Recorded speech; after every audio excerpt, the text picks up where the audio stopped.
my salvation through the supply of the Spirit of Jesus, according to my earnest expectation, whether by life or by death. For to me to live is Christ, and to die is gain.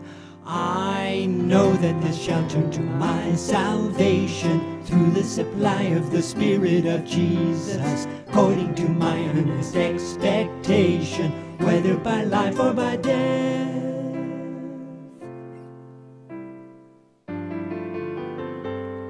I know that this shall turn to my salvation through the supply of the Spirit of Jesus, according to my earnest expectation, whether by life or by death.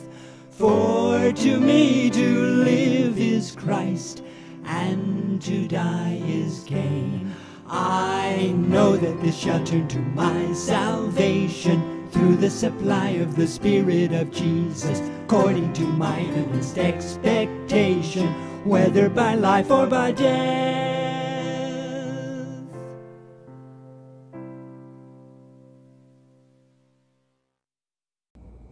Praise God. దేవుని నామానికి స్తోత్రములు.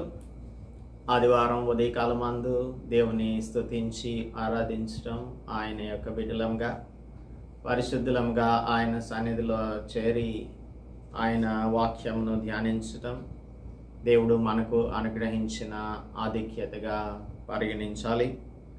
అనేకమైన ప్రదేశాలలో, అనేక దేశాలలో ఈ విధంగా ఆదివారం కలుసుకొని ఆరాధించడానికి అవకాశం లేదు. అయితే దేవుడు మనలను ప్రేమించి మనకు ఆదివారం కలుసుకునే అవకాశాన్ని అనుగ్రహిస్తున్నారు. దేవుడు మనకు అనుగ్రహించిన అవకాశములన్నింటిని బట్టి కూడా ఆయనను మనం ఎల్లప్పుడూ కృతజ్ఞత స్తుతులు చెల్లించాల్సి ఉంటుంది. అపోస్తలుడు పౌలు ఫిలిప్పీలకు రాసిన పత్రికలో మొదటి అధ్యాయం 12 వచనాలు గత ఆదివారం మనం ధ్యానం చేశాం. ఈరోజు మనం 12వ వచనం నుంచి 11 వరకు ధ్యానం చేసాం. గత వారం 12 నుంచి ఈ ఉదయకాలమందు ధ్యానం చేద్దాము. ముందుగా ప్రార్థించుకుందాం. Let us pray before we start our Sunday morning message. పరిశుద్ధుడా, మా ప్రియ రక్షక, మా దేవా, మా ప్రభువా, మమ్మలను ప్రేమించి మాకు మీరు అనుగ్రహించిన మరి యొక్క సండే వర్షిప్ సర్వీస్ని బట్టి స్తోత్రం చెల్లిస్తున్నాము. మీ వాక్యము సజీవమైనది ప్రభువా, మమ్మలను బ్రతికించేది నాయన. మేమెల్లప్పుడూ కూడా మృతమైన శరీర సంబంధమైన కార్యములను మాత్రమే చేయడానికి ఆశించేటువంటి వారం. అయితే పరిశుద్ధాత్మని సహాయంతో శరీరమును జయించటానికి మీరు మాకు కృప చూపిస్తున్నందుకై వందనములు చెల్లిస్తూ ఈ ఉదయకాలమందు దేవుని యొక్క వాక్యమును మేము ధ్యానించుచుండగా శ్రద్ధతోనూ భక్తితోనూ జాగ్రత్తగాను మేము వీటిని పరిశీలన చేసి మా హృదయంలకు అన్వయించుకొనున్నట్లుగా కృప చూపించమని క్రీస్తు యేసు పరిశుద్ధ నామములో ప్రార్థిస్తున్నాం తండ్రి, ఆమేన్. దేవుని నామానికి స్తోత్రం. అందరికీ వందనాలు. దేవుని యొక్క మహాకృపను బట్టి దేవుడు మనకు ఈ ఉదయకాల సమయంలో దేవుని యొక్క మాటలను వినటానికి మంచి అవకాశాన్ని అనుగ్రహించారు. అందును బట్టి దేవునికి కృతజ్ఞతాస్తుతులు చెల్లించుచున్నాను. ఫిలిప్పీయులకు రాసిన పత్రికలో అపోస్తలుడు పౌలు మొదటి 11 వచనాలలో గ్రీటింగ్స్ని తెలియజేశారు. ఆ తర్వాత 12 నుంచి 26 వరకు కూడా అక్కడున్నటువంటి పరిస్థితులు, he explains his present circumstances. So ఇది ఇందులో ఉన్నటువంటి అంశాలు మనం అవుట్లైన్ని చూసి ఉన్నాము. మొదటి 11 వచనాలు మొదటి అధ్యాయంలో గ్రీటింగ్స్ తెలియజేస్తున్నాడు. తర్వాత 12 నుంచి 26 వరకు అక్కడున్నటువంటి పరిస్థితులను తెలియజేస్తూ ఉన్నాడు. మొదటి అధ్యాయం 27 నుంచి మనకు 30 వరకు కూడా మనం పర్సిక్యూషన్ వచ్చినప్పుడు ఏ విధంగా దానిలో నిలబడాలి అనే దానిని జ్ఞాపకం చేస్తున్నాడు. అలాగనే 2వ అధ్యాయం మొదటి 4 వచనాలలో మనం ఐకమత్యంగా ఉండాలి, వినయం కలిగిన వారంగా ఉండాలి, అణకువ కలిగిన వారంగా ఉండాలి అని, యేసుక్రీస్తు ప్రభువే మనకు మాదిరి అని 5 నుంచి 11 వరకు, ఈ చీకటి లోకంలో దేవుని యొక్క వెలుగుగా జీవించాలి అని 2వ అధ్యాయం 12 నుంచి 18 వరకు చెప్తూ ఉన్నాడు. ఆ తర్వాత తిమోతిని గురించి, ఎపఫ్రోదీతుని గురించి 2వ అధ్యాయం మిగతా భాగంలోను, తర్వాత లీగలిజంని గురించి వార్నింగ్ ఇస్తూ ఉన్నాడు 3వ అధ్యాయంలో. అలాగనే లాలెస్నెస్ పెరిగిపోతుంది, దానికి వ్యతిరేకంగా మనం జీవించాలి అని, దేవుని కోసం బ్రతకాలి అని. ఆ తర్వాత 4వ అధ్యాయం 2 నుంచి 9 వరకు తన యొక్క అడ్మానిషన్స్ని తెలియజేస్తూ ఉన్నాడు. ఏక మనస్సు గలవారిగా ఉండాలి అని, ఎల్లప్పుడూ ప్రభువునందు ఆనందించాలి అని, దేని గురించి చింతపడకూడదు అని, ఇలాగూ అడ్మానిషన్స్ని చెప్తూ ఏడవదిగా 4వ అధ్యాయం 10 నుంచి 20 వరకు అందరికీ కృతజ్ఞతలు తెలియజేస్తూ చివరిగా ఫేర్వెల్ చెప్తూ ఉన్నాడు 21 నుంచి 23 వరకు. This is the outline of the book of Philippians. ఈరోజు మనం మొదటి అధ్యాయం 12 నుంచి రాయబడి ఉన్నటువంటి సర్కమ్స్టాన్సెస్ని గురించి తెలియజేస్తూ ఉన్నాడు. So let us read from verse 12 నుంచి 14 వరకు. ఇంప్రిజన్మెంట్, పాల్ తనకున్నటువంటి పరిస్థితులను, ఏ విధంగా తాను రోమ్లో ఖైదీగా చెరసాలలో ఉంటున్నాడు అనే దానిని తెలియజేస్తూ ఉన్నాడు. ప్రిజన్ ఎపిసిల్స్, అపోస్తలుడైన పాల్ రాసిన ప్రిజన్ ఎపిసిల్స్లో ఇది ఒక ప్రిజన్ ఎపిసిల్. ఎఫెసీయులకు రాసిన పత్రిక, అలాగనే కొలస్సీయులకు రాసిన పత్రిక, ఫిలోమోను పత్రిక కూడా ఆయన రోమ్లో బంధకాలలో ఉన్నప్పుడు, అనగా ప్రిజన్లో లేదంటే హౌస్ అరెస్ట్లో ఉన్నప్పుడు రాస్తూ ఉన్నాడు. 12వ వచనం, సహోదరులరా, నాకు సంభవించినవి సువార్త మరి ఎక్కువగా ప్రబలుటకే సమకూడెనని మీరు తెలుసుకొనగోరుచున్నాను.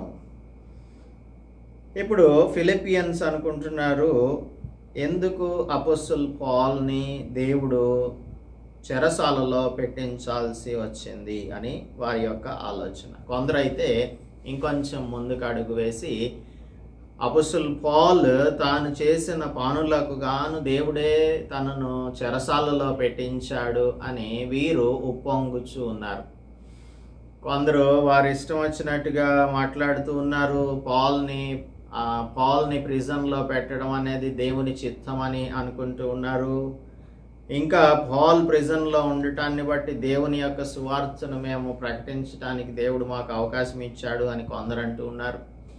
సో ఈ సందర్భంలో అపోస్తలుడైన పాల్ ఏం చెప్తున్నాడంటే, సువార్త మరి ఎక్కువగా ప్రబలమగుటకే సమకూడినని మీరు తెలుసుకొనగోరుచున్నాను.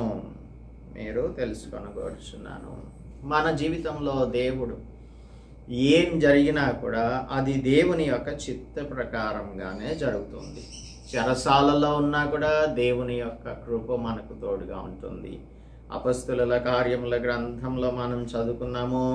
16వ అధ్యాయంలో ఫిలిప్పీలో అపోస్తలుడైన పాల్ పరిచర్య చేస్తూ ఉన్నప్పుడు అక్కడ లూదియా ఇంటిలో చర్చ్ని ఎస్టాబ్లిష్ చేశాడు.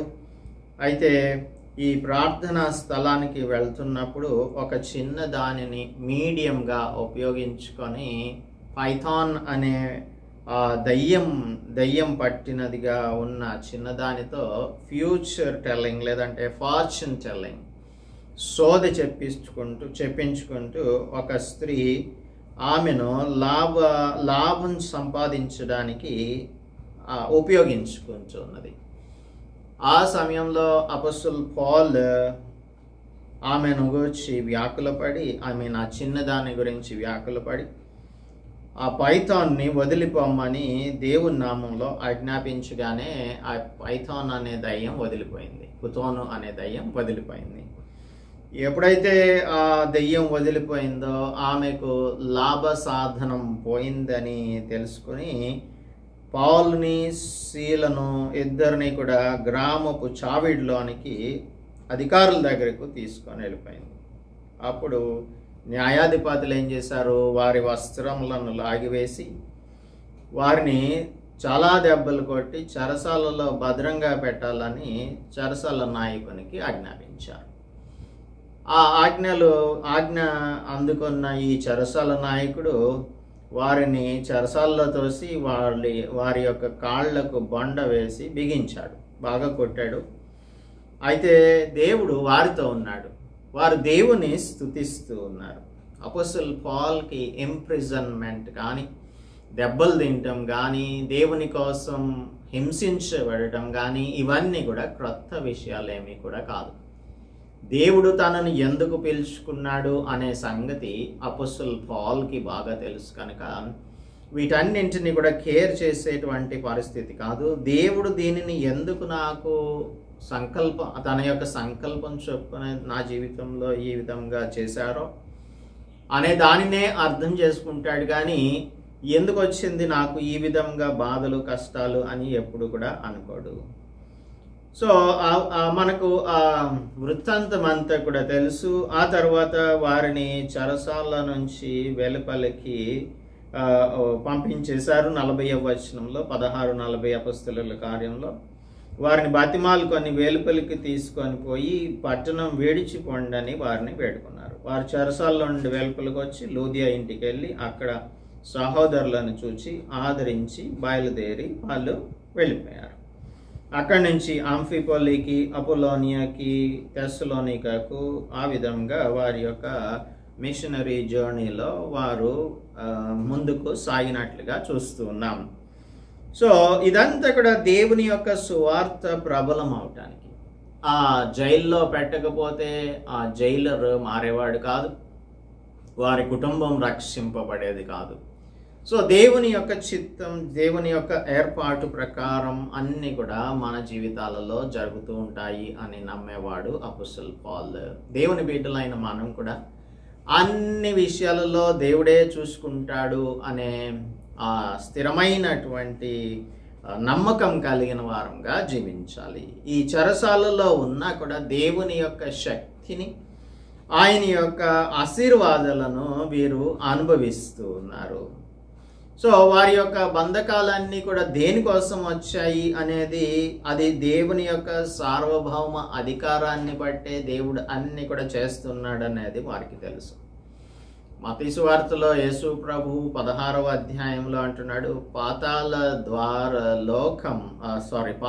లోక ద్వారములు సంఘం ఎదుట నిలువనేరవు, అనగా దేవుని బిడ్డల ఎదుట నిలువనేరవు. The gates of hell shall not prevail against us. కాబట్టి ఈ లోకం కానీ, పాతాళం కానీ, నరకం కానీ, అపవిత్రత కానీ, లేదంటే సాతాను యొక్క శక్తులు కానీ ఇవేవి కూడా మన మీద ఏమాత్రమునో అధికారం చలాయించలేవు అనేది నీవు నేను ఈ ఉదయకాలం అందు తప్పక నమ్మవలసి ఉంటుంది. మనం దేవుని బిడ్డలం, సార్వభౌమ అధికారం కలిగిన దేవుని బిడ్డలం. ఈ ప్రపంచమంతా కూడా, ఈ యూనివర్స్ అంతా కూడా తన యొక్క కంట్రోల్లో ఉంచుకున్న దేవుని బిడ్డలంగా మనం జీవిస్తున్నామన్న సంగతిని మనం అర్థం చేసుకోవాలి. పౌలు ఎప్పుడు కూడా తన యొక్క టైంని వేస్ట్ చేసుకోలేదు. అతను చెరసాలలో ఉన్నా కూడా ఇక్కడ అంటున్నాడు 13వ వచనంలో చూడండి, ఎలాగనగా ఎక్స్ప్లెనేషన్ ఇస్తున్నాడు.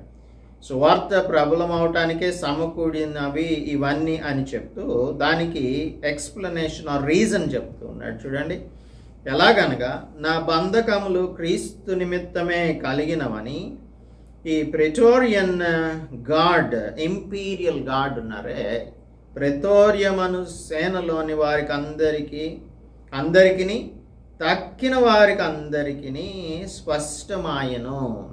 సో ఈ 2 positive results of the imprisonment of Paul, 2 positive results. ఆయన చెరసాలలో ఉండుటను బట్టి జరిగిన 2 మంచి కార్యాలు. ఒకటి ఏంటంటే ఈ ప్రెతోరియము అనే సేనలోని వారందరూ కూడా దేవుని గురించి తెలుసుకొనగలుగుతున్నారు. సీజర్ యొక్క ప్యాలెస్లో ఉన్న వారందరూ సువార్తను పాల్ ద్వారా వినగలుగుతూ ఉన్నారు.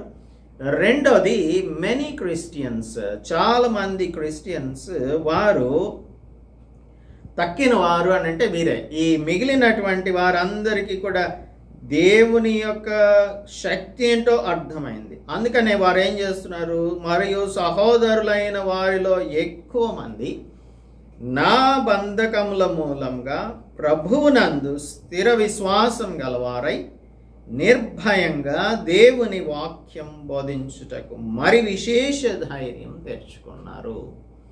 So these are the two positive results. Apostle పాల్ని ప్రిజన్లో పెట్టడం వలన అక్కడ ఆ ప్రిజన్లో ఉన్న గార్డ్స్ ఉన్నారే, వారు ఈ ప్రెతోరియమను సేనలోని వారందరూ కూడా అపోస్టల్ పాల్ అంటే ఏంటో, అసలు అపోస్టల్ పాల్ క్రిమినలా, లేదు అంటే దేవుని యొక్క సువార్తను ప్రకటించుటను బట్టి తనను అన్యాయంగా చెరసాలలో పెట్టారా అనేది ప్రతి ఒక్క గార్డ్కి అక్కడ అర్థమైంది. ఇది దేవుని యొక్క సేవ చేస్తున్నందుకు మాత్రమే అపోస్టల్ పాల్ని ప్రిజన్లో పెట్టారన్న సంగతి వారికి అర్థమైంది. అంతేకాదు వారి జీవితాలు కూడా మార్పు చెందాయి. అందుకనే సువార్త ఎక్కువగా ప్రబలమవడానికి మాత్రమే దేవుడు నన్ను ఇక్కడ ఉంచాడు అని చెప్తూ ఉన్నాడు. So Paul was proud to be chain in the palace. ఈ విధంగా బంధకాలలో ఉంచబడటను బట్టి అపోస్టల్ పాల్ గర్వంగా ఫీల్ అవుతూ ఉన్నాడు. సో పాల్ను దేవుడు శిక్షించి చెరసాలలో పెట్టాడు అని ప్రకటిస్తున్నటువంటి కొంతమంది కలహబుద్ధి చేత కక్షతో క్రీస్తును ప్రకటిస్తున్నారు అని నెక్స్ట్ వర్స్లో మనం చదువుకుంటాం, నెక్స్ట్ వర్సెస్లో. సో వీరందరికీ కూడా ఒక మెసేజ్ ఏంటంటే, నేను డిస్కరేజ్ అయిపోలేదు, I'm not in a great despair, I am not dejected, I am not discouraged. In fact, I am feeling proud to be in the prison for the sake of Christ Jesus. క్రీస్తు సువార్తను ప్రకటించుటను బట్టి నన్ను చెరసాలలో పెట్టినందుకు నేను గర్వంగా feel అవుతున్నాను అని చెప్తూ ఉన్నాడు. 15 నుంచి 18 వరకు మనం దేవుని వాక్యాన్ని ప్రకటించడానికి వెనుక ఉన్న లక్ష్యం లేదంటే ఆ ఉద్దేశం ద మోటివ్స్ ఆఫ్ ప్రీచింగ్, ఇది చాలా ఇంపార్టెంట్. ఎందుకు మనం దేవుని సువార్తను ప్రకటిస్తున్నాము? మన సొంత లాభం కోసం ప్రకటిస్తున్నామా? ఈ లోకంలో జీవనోపాధిని సంపాదించుకోవడానికి ప్రకటిస్తున్నామా? దేనికోసం ఏమి ఆశించి దేవుని సువార్తను ప్రకటిస్తున్నాము అనేది ఒక సువార్త ప్రకటన చేసే వ్యక్తికి చాలా క్లారిటీ కావాల్సి ఉంటుంది. We can easily identify the people.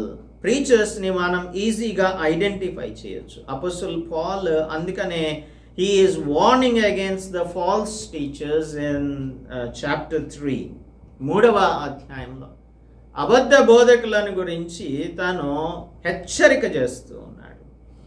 మనం సంఘంగా ఏ విధంగా మనకు దేవుని వాక్యం ప్రకటించబడుతుంది, ఇది సత్యమైన సువార్తయేనా, లేదు అని అంటే ఫాల్స్ మోటివ్స్తో ప్రకటించబడుతుందా అనే దానిని అర్థం చేసుకొని మనం ఫాల్స్ మోటివ్స్తో ఎవరైతే ఆ సువార్తను ప్రకటిస్తున్నారో వారిని అవాయిడ్ చేయాల్సి ఉంటుంది.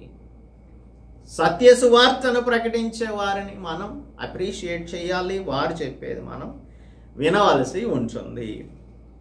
సో ఇక్కడ 14వ వచనంలో ప్రభువునందు స్థిరమైన విశ్వాసం గలవారై నిర్భయంగా దేవుని యొక్క సువార్తను వాక్యమును బోధించడానికి కొందరు విశేష ధైర్యాన్ని తెచ్చుకున్నారు అపోస్టల్ పాల్ ఇంప్రిజన్మెంట్ని బట్టి. చూడు, అపోస్టల్ పాల్ చెరసాలలో ఉండి కూడా దేవుని యొక్క సువార్తను ప్రకటిస్తూ ఉంటే మనం బయట ఉండి స్వతంత్రులంగా ఉండి దేవుని యొక్క సువార్తను ప్రకటించకుండా ఎలా ఉంటాము అని వారు ఆలోచన చేసి ఇంకా ధైర్యంగా దేవుని సువార్తను ప్రకటిస్తున్నారు. అయితే ఇక్కడ మోటివ్స్ని గురించి మాట్లాడుతున్నాడు. కొందరు అసూయ చేతను, కలహబుద్ధి చేతను, మరికొందరు మంచి బుద్ధి చేతను క్రీస్తును ప్రకటిస్తున్నారు. ఇప్పుడు మనం ప్రీచింగ్లో కంపాటిటివ్ స్పిరిట్ని చూస్తున్నాం. ఒకరికొకరు పోటీ పడి మనం యూట్యూబ్ ఓపెన్ చేస్తే అసలు మనకు దేవుని సువార్త ప్రకటించేవారు ఎంతమంది ఉన్నారు అనేది అర్థమవుతుంది. అసలు కొదవే లేదు, మనకు ప్రీచర్స్ అనేవారికి కొదవే లేదు. ఒక్కొక్కరు ఒక్కొక్క రీతిలో బోధిస్తూ ఉంటారు, ఒక్కొక్క డాక్ట్రిన్ని బోధిస్తూ ఉంటారు. వారి యొక్క ఉద్దేశాలు ఏ విధంగా ఉంటాయి అనేది కూడా వారు చేసేటువంటి ఈ ప్రచారాన్ని బట్టి అర్థం చేసుకోగలుగుతాం. అయితే ఇందులో నుంచి మనకు ఏది నిజమైన సువార్త, ఏది గుడ్ మోటివ్స్తో లేదంటే పాజిటివ్ మోటివ్స్తో ప్రీచ్ చేయబడుతుంది అనేది అర్థం కాకపోతే మనం ఏం చేస్తామంటే గొర్రెల్లాగా ఎవరు ఏది చెప్తే అది విని అంతా కూడా మనలో నింపేసుకొని కన్ఫ్యూజ్ అయిపోయి చివరికి అంత అటర్ కన్ఫ్యూజన్ అండ్ కేయస్తో మనం పరలోక రాజ్యానికి కూడా చేరలేని పరిస్థితిని తెచ్చుకుంటాం. అందుకని జాగ్రత్తగా దేవుని యొక్క వాక్యాన్ని మనం వినాల్సి ఉంటుంది. కొందరు అసూయ చేత, కలహబుద్ధి చేత, మరికొందరు మంచి బుద్ధి చేత ప్రకటిస్తున్నారు. మంచి బుద్ధితో ప్రకటిస్తే సత్య సువార్తను ప్రకటిస్తారు. సత్య సువార్తను ప్రకటించినప్పుడు ఆత్మలు రక్షించబడతాయి. ఆత్మలు రక్షించబడితే దేవుని యొక్క రాజ్య వ్యాప్తి జరుగుతుంది. అయితే మనం if somebody preaches a different gospel, అందుకే గలతీయులకు రాసిన పత్రిక 1వ అధ్యాయంలో అపోస్తలుడు పౌల్ చెప్తూ ఉన్నాడు. చూడండి, 1వ అధ్యాయం గలతీయులకు రాసిన పత్రిక 1వ అధ్యాయం 6వ వచనం నుంచి, క్రీస్తు కృపను బట్టి మిమ్మల్ని పిలిచిన వానిని విడిచి భిన్నమైన సువార్త తట్టుకు మీరెంత త్వరగా తిరిగిపోవటం చూడగా నాకు ఆశ్చర్యం అవుతుంది. అసలు బేసిక్ ఫౌండేషన్ ఏది అర్థం కానటువంటి వారు ఏ విధంగా అయితే భిన్నమైన సువార్త తట్టు తిరుగుతారో, అపోస్తలుడు పౌల్ ఒక స్ట్రాంగ్ ఫౌండేషన్ని, స్పిరిచువల్ ఫౌండేషన్ని వేశాడు. అటువంటి స్పిరిచువల్ ఫౌండేషన్ వేసినప్పుడు ఈ విధంగా భిన్నమైన సువార్త తట్టు ఎలా తిరిగిపోతారు అనేది తనకు ఆశ్చర్యం కలుగుతుంది. మరి యొక్క సువార్త కాదు కానీ క్రీస్తు సువార్తను చెరపగోరి మిమ్మును కలవరపరచువారు కొందరున్నారు. సాతాను తంత్రాలు అనేకములుగా ఉంటాయి. ఏర్పరచబడిన వారిని సైతము వాడు ఏదో ఒక విధంగా పడేయడానికే చూస్తూ ఉంటాడు. సో అటువంటి వారు చెప్పే సువార్త చెరపగోరే సువార్త, దాని వైపు మనం తిరిగిపోతున్నాం చాలా ఈజీగా. నేను మీకు ప్రకటించిన సువార్త గాక మరి ఒక సువార్త మేమైనను పరలోకం నుండి వచ్చిన మరి ఒక దూత అయినను మీకు ప్రకటించిన ఎడల అతడు శాపగ్రస్తుడు. Even if Paul changes his doctrines and teaches something else which he taught in the beginning, అది కూడా కరెక్ట్గా కాదు కాబట్టి దాన్ని కూడా నమ్మాల్సిన పని లేదు. మేము ఇదివరకు చెప్పిన ప్రకారం ఇప్పుడునో మరలా చెప్తున్నాం, మీరు అంగీకరించిన సువార్త కాక మరి ఒకటి ఎవడైనను మీకు ప్రకటించిన ఎడల వాడు శాపగ్రస్తుడైపోతున్నాడు. ఇక్కడ మోటివ్స్ని గురించి చెప్తున్నాడు. చూడండి, మనుష్యుల దయను సంపాదించుకొన చూచుచున్నానా, దేవుని దయను సంపాదించుకొన చూచుచున్నానా? కొందరు మనుష్యులను సంతోషపెట్టడానికి సువార్త ప్రకటిస్తూ ఉన్నారు. కొందరేమో దేవుని సంతోషపెట్టడానికి, దేవుని కొరకు ఆత్మలను సంపాదించడానికి సువార్త ప్రకటిస్తున్నారు. ఎవరు ఏ మోటివ్తో ప్రీచ్ చేస్తున్నారు అనేది విశ్వాసిగా నీవు నేను అర్థం చేసుకోలేకపోతే, వివేచించలేకపోతే మనం తప్పకుండా ఈ భిన్నమైన సువార్త ట్రాప్లో పడిపోతాం. నేను మనుష్యులను సంతోషపెట్టగోరుతున్నానా? నేను ఇప్పటికీ మనుష్యులను సంతోషపెట్టువాడనైతే క్రీస్తు దాసుడను కాకపోవుదును.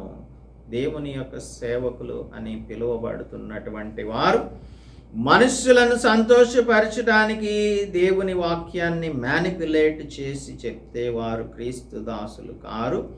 అటువంటి వారి యొక్క సువార్త ఇట్ ఈస్ మోటివేటెడ్ ఫాల్స్లీ. అది అబద్ధమైన దాని తట్టు తిప్పేటువంటి విధంగా వారి యొక్క మోటివ్స్, వారి యొక్క లక్ష్యాలు, వారి యొక్క ఉద్దేశాలు ఉన్నాయి కనుక దాని వైపు మీరు తిరగకూడదు అని ఈ ఉదయకాలమందు దేవుడు మనకు తెలియజేస్తూ ఉన్నాడు. సో చెడు ఉద్దేశంతో సువార్త ప్రకటిస్తే అబద్ధమైన సువార్తే ప్రకటిస్తాం. అబద్ధ బోధలే చేస్తూ ఉంటామన్న సంగతి, చేస్తూ ఉంటారన్న సంగతి విశ్వాసులు అర్థం చేసుకోవాలి. వారైతే నా బంధకములతో కూడా నాకు శ్రమ తోడు చేయవలనని తలంచుకొని శుద్ధ మనస్సుతో కాక కక్షతో క్రీస్తును ప్రకటించుచున్నారు. కొందరేమో అపోస్టల్ పాల్ ఆల్రెడీ చెరసాల్లో ఉన్నాడు కదా, ఆయనకు ఇంకొంచెం మెంటల్ టెన్షన్ని క్రియేట్ చేద్దాం అనేది వీరి యొక్క ఉద్దేశం. అందుకే వారేం చేస్తున్నారంటే శుద్ధ మనస్సుతో కాకుండా let us add fuel to the fire. Apostle పాల్కి ఇంకా మానసికంగా ఇబ్బంది కలుగు చేద్దామని అనుకుంటున్నారు. లేదు, అపోస్టల్ పాల్ అలాంటి వాటి విషయాల్లో పడిపోడు. ఎందుకంటే ఆయన చెరసాలలో ఉన్న ఒకేలా ఉంటాడు, బయట ఉన్న ఒకేలా ఉంటాడు. చెరసాలలో ఉన్న ఒకే పని చేస్తాడు, బయట ఉన్న ఒకే పని చేస్తాడు. మరి నీవు నేనేం చేస్తున్నాం? బయట ఉండి మనకు ఒక మోటివ్ అంటూ ఉండాలి. దేవుడు మనల్ని రక్షించాడు, దేవుని సువార్తను ప్రకటించడానికి నన్ను దేవుడు తన యొక్క అంబాసిడర్స్గా నియమించాడు. కాబట్టి ఆయన పని చేస్తూ ఉన్నామా లేదా అది ఇంపార్టెంట్. శుద్ధ మనస్సుతో చేయాలి. కక్షతో ఒకళ్ళు మీటింగ్ పెట్టారనుకోండి, ఒక మీటింగ్కి 1,00,000 మంది వస్తే నేను కూడా 2,00,000 మందిని పోగు చేసి మీటింగ్ పెట్టాలి అని కాంపిటీషన్ ఈ రోజుల్లో మనం చూస్తున్నాం. అయితే ఫాల్స్ మోటివ్స్తో పెట్టే మీటింగ్స్ మనకు తెలియాలి. నిజంగా దేవుని సువార్త ప్రకటించడానికి మీటింగ్ పెట్టడం మనం ఎందుకు, ఎవరు చేస్తున్నారు అనేది అర్థం చేసుకోవాలి. అనదర్ బేసిక్ థింగ్ ఈస్, అసలు మీటింగ్ పెట్టడానికి దాని వెనుక ఉన్న లక్ష్యం ఏంటి?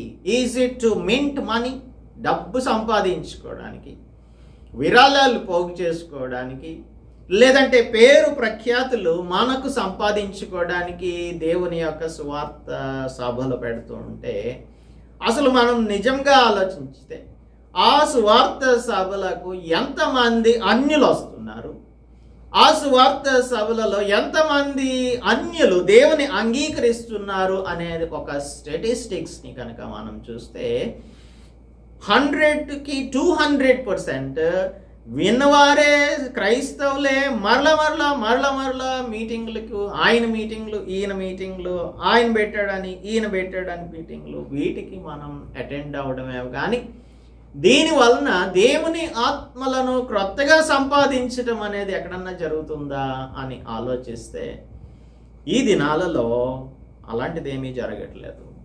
ఉన్న ఫ్లాక్ని కాపాడుకోవడానికి, లేదు అంటే వారిని అట్రాక్ట్ చేసి వారి దగ్గర నుంచి మనం ఏదో ఇహలోక సంబంధమైన లాభాన్ని పొందడానికి మీటింగులు కనుక పెడుతూ ఉంటే అవి దేవునికి ఇష్టానుసారమైనవి కాదు.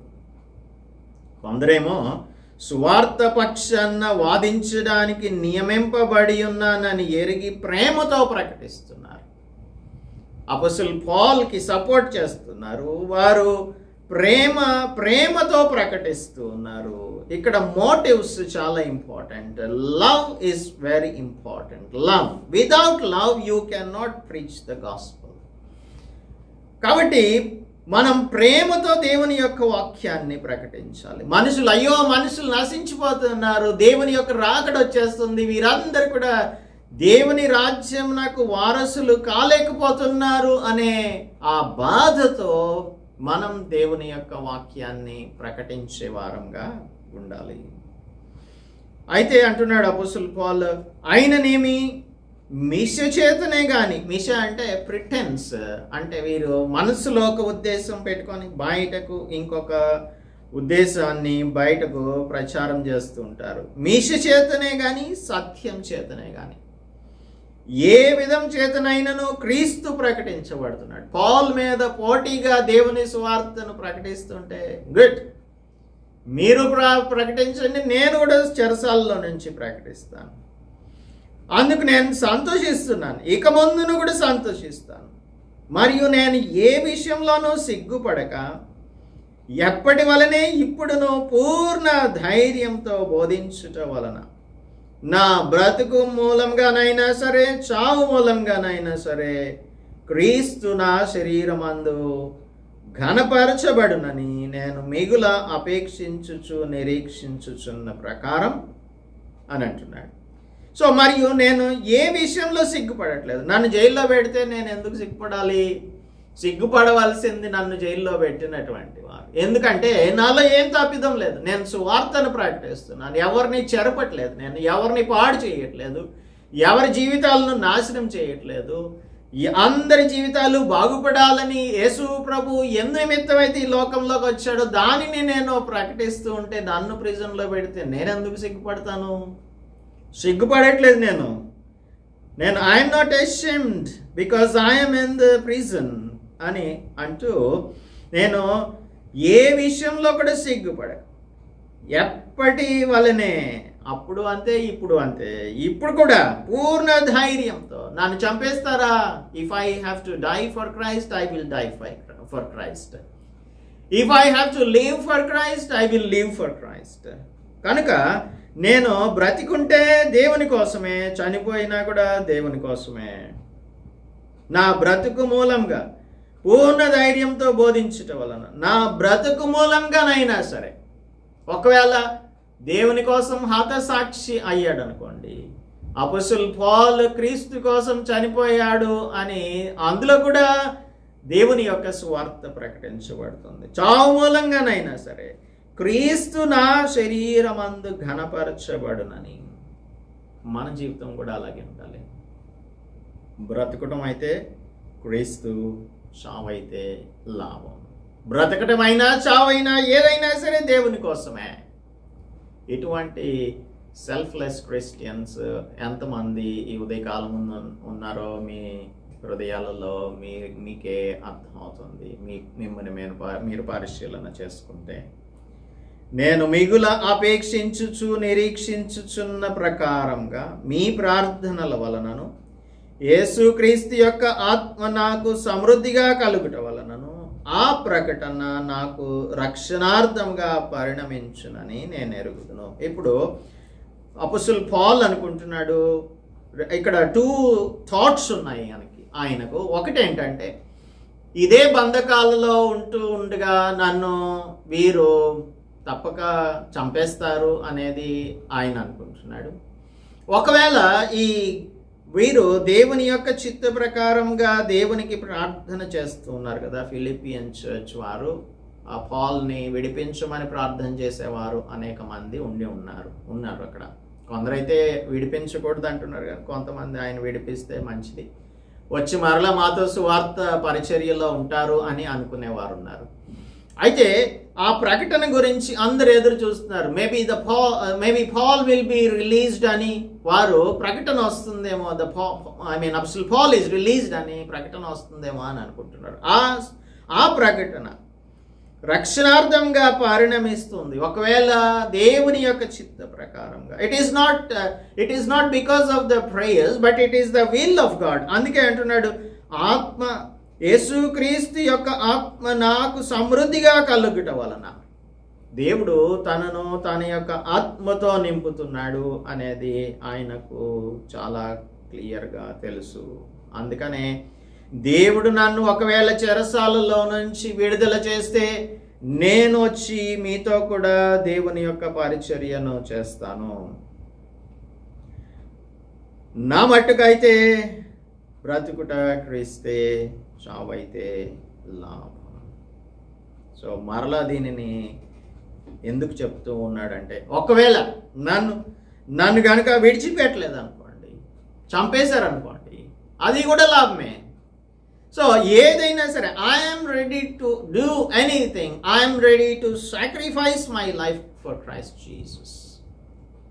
He knows pretty well, and you should also know pretty well, I should also know pretty well that this is the will of God in my life. దేవుని యొక్క చిత్తం నా జీవితంలో ఇది కాబట్టి దీనికి నేను ఎల్లప్పుడూ ఆయనకు విధేయత చూపించేవానిగా ఉండాలి. He may put me in prison or he may put me outside. బయట స్వతంత్రంగా ఉంచొచ్చు, చెరసాలలో ఉంచొచ్చు, ఇక్కడ ఉంచవచ్చు, లేదంటే ఇంకొక చోటుకి తీసుకొని వెళ్ళొచ్చు. ఏ పరిస్థితులైనా కూడా మన యొక్క స్పిరిట్ ఏంటి అని అంటే, మన మోటివ్ ఏంటి అంటే దేవుని కోసం బ్రతకాలి. దేవుడే నాకు ఈ పరిస్థితులను కల్పించినట్లయితే, ఎటువంటి పరిస్థితులను కల్పించినా కూడా నేను ఆయన కోసమే బ్రతుకుతాను. If I live, I will live for Christ. For me, if I have to die for Christ, for the cause of Christ, దేవుని సువార్త కోసం నేను చనిపోవాల్సి ఉంటే దానికి కూడా నేను సిద్ధంగానే ఉన్నాను. అపోస్తలుడు పౌలు కోసం ఫిలిపియన్ చర్చ్ ప్రేయర్ చేస్తూ ఉంది. ప్రార్థన చేసినప్పుడు దేవుని చిత్తం మన చిత్తం ఒకటే అయితే తప్పక దేవుడు దానిని నెరవేరుస్తాడు. ఒకవేళ దేవుని యొక్క చిత్తం అపోస్తలుడు పౌలు అదే శిక్షలో ఉంటుండగా దేవుని దగ్గరకు వెళ్ళిపోవాల్సి ఉన్నట్లయితే, హతసాక్షిగా మరణించవలసి ఉన్నట్లయితే, ఆయనను తీసుకొని డైరెక్ట్గా ఆయన దగ్గరకు వెళ్ళిపోతారు. ఇది మనం చూస్తున్నటువంటి సత్యం. అయితే హిస్టరీ ప్రకారంగా అపోస్తలుడు పౌలు రిలీజ్ అయ్యి ఆ తర్వాత బయటకు వచ్చిన తర్వాతనే దేవుని కొరకు హతసాక్షిగా మరణించాడు అని తెలుసుకుంటాం. ఏదైనప్పటికీ కూడా దేవుని కోసం మనం పరిస్థితులన్నింటినీ అర్థం చేసుకుంటూ, ఆయన చిత్తం లేకుండా మన జీవితంలో ఏది జరగట్లేదన్న సత్యాన్ని గ్రహించి జీవించినప్పుడు మనం అపోస్తలుడు పౌలు లాగా అన్ని సందర్భాలలో కూడా మనం సంతోషించే వారంగా ఉంటాం, ఆనందించే వారంగా ఉంటాం. అందుకే అంటున్నాడు, మీరు ఎల్లప్పుడూ ఆనందించండి, ప్రభువునందు ఆనందించండి. మరలా చెప్తున్నాను, ప్రభువునందు ఆనందించండి అని అపోస్తలుడు పౌలు ఈ ఉదయకాలమందు తన యొక్క బంధకముల ద్వారా మనకు బోధిస్తున్నటువంటి సత్యం. Live for Christ. ఎటువంటి సందర్భమైనా దేవుని కోసం జీవించటం నేర్చుకుందాం. దేవుడు మనల్ని ఆ విధంగా ఆశీర్వదించునుగాక. ప్రార్థించుకుందాం. పరిశుద్ధుడా, మా ప్రియ రక్షక, మా దేవ, ఈ ఉదయకాలమందు అపోస్తలుడు పౌలు యొక్క ఇంప్రిజన్మెంట్ని బట్టి మాకు నేర్పించిన సత్యములను మేము గ్రహించటానికి, వాటిని మా జీవితంలో అప్లై చేసుకొనుటకు మాకు సహాయం చేయండి. ప్రభువా, మేము బ్రతికితే క్రీస్తు కోసమే బ్రతకాలి, చనిపోతే దేవుని కోసమే చనిపోవాలి అనే ఒక నిశ్చయత కలిగిన వారంగా, సెల్ఫ్లెస్ క్రిస్టియన్స్గా జీవించుటకు మాకందరికీ సహాయం దయచేయమని క్రీస్తు యేసు పరిశుద్ధ నామంలో ప్రార్థిస్తున్నాము తండ్రి. ఆమేన్. దేవుని నామానికి స్తోత్రం. అందరికీ కూడా వందనాలు. దేవుని కోసం మన యొక్క జీవితాలను సజీవ యాగములుగా సమర్పించుకొని జీవించుదాం. దేవుని ఆశీర్వాదాలను పొందుదాం.